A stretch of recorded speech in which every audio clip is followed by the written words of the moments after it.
Welcome to Tech Tips. I'm Len Groom. Today we're talking about something that can be intimidating, and that's changing a tire on a dirt bike. But with a few tools and some know-how, it isn't so bad. Check this out. So once the tire is off the motorcycle, you're going to want to prop it up. In this case, we're using a bucket. The first thing you need to do is let the air out of the tire. So use a core removing tool and pull the valve core out. You'll want to remove the dust seal because eventually we will be removing the tube from the tire. Make sure that you loosen the rim lock. This needs to be loose in order to get the tire off. You can verify by pushing in on it that it is loose. A little bit of soapy water goes a long way in this project, and you want to use some soapy water as a lubricant around the edge of that tire. Now we talked about tools. You want to use your tire spoon to get that tire off the bead. You can see we're pressing down on the edge of the tire to break that bead free from the rim. Use the tire spoons to help along the way. Use your hands, push down around the outside of the tire, and that will unseat the bead. Now you need to flip the tire over, and we need to do the same thing on the other side. So once again, go ahead and use some lube, spray it on the edge.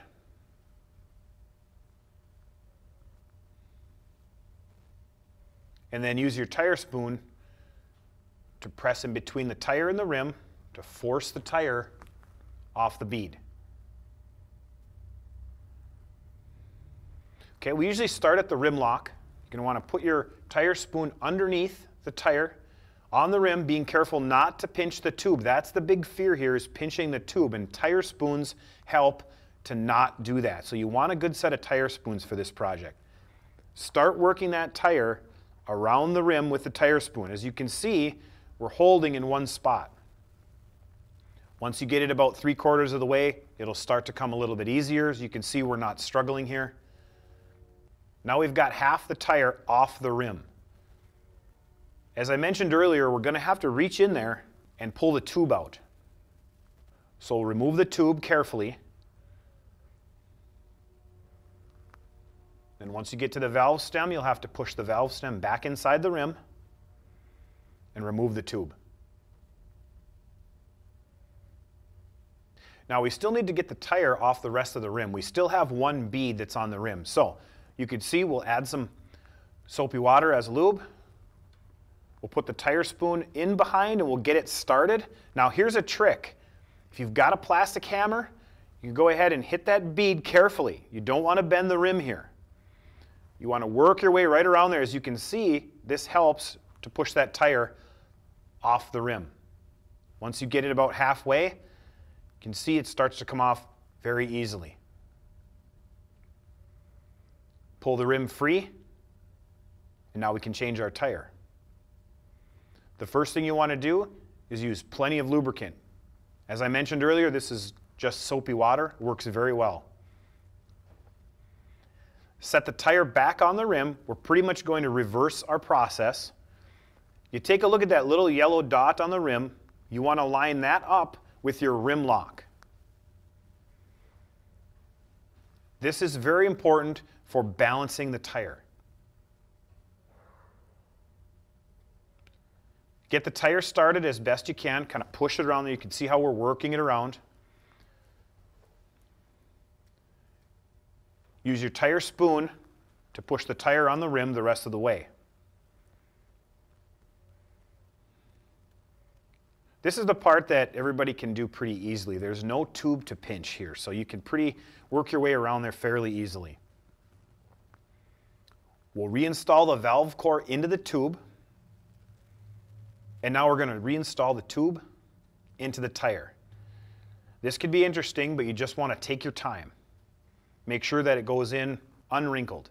You don't want to force it in there and have it twisted or anything like that. Push it in there very carefully.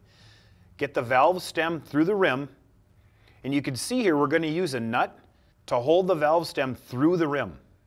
Some bikes won't have this nut on there. It's just good to have one around. We'll talk a little bit more about that as we finish this job. You can finish putting the tube into the tire.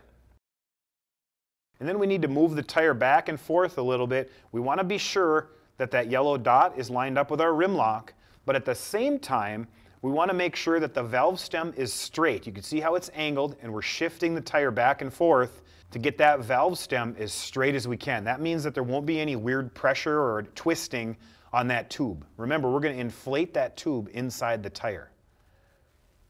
Use plenty of soapy water around the outside of the rim. This is where people get themselves into trouble. The tire spoons are critical here. So you start at the rim lock, make sure that the tube isn't pinched in the tire spoon and the rim. Use your knee if you need to. Now you're going to work that tire right around the rim.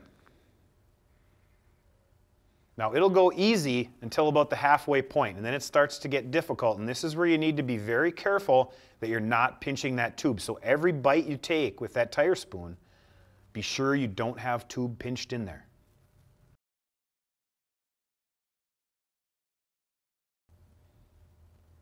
As you can see, this is where the struggle begins, that last little bit.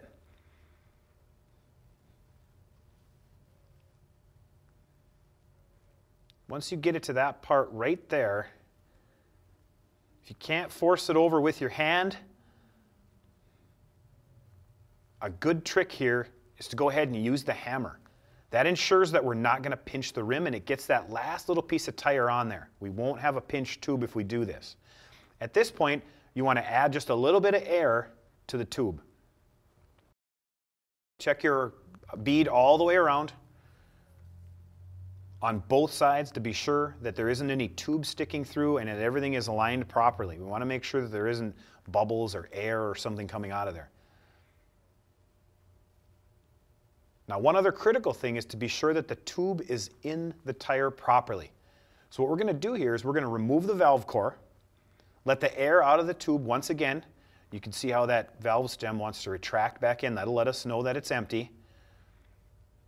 We're going to make sure that it's free, push back and forth on it. That tells us that it isn't pinched.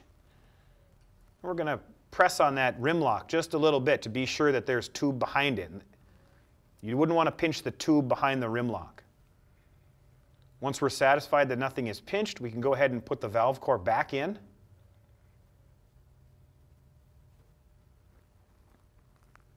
And we can add some air to the tire.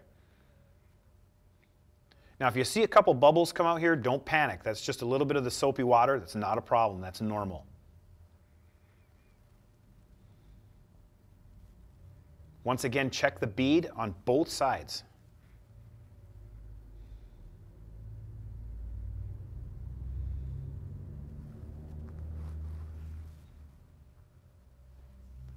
Check your tire pressure. You're going to want to look in your bike owner's manual for your tire pressure or check on the side of the tire. You're going to remove the nut since in this case, this rim and this tube combination did not use a nut. We were only using that dust seal, and that dust seal is critical. That keeps dirt and water from getting inside the tire. You're going to put your valve cap back on. You're going to tighten your rim lock down. This rim lock ensures that the tire stays on the rim in the event of a flat. And you're done. So there you have it. Not so intimidating after all. Thanks for watching. We'll see you next time.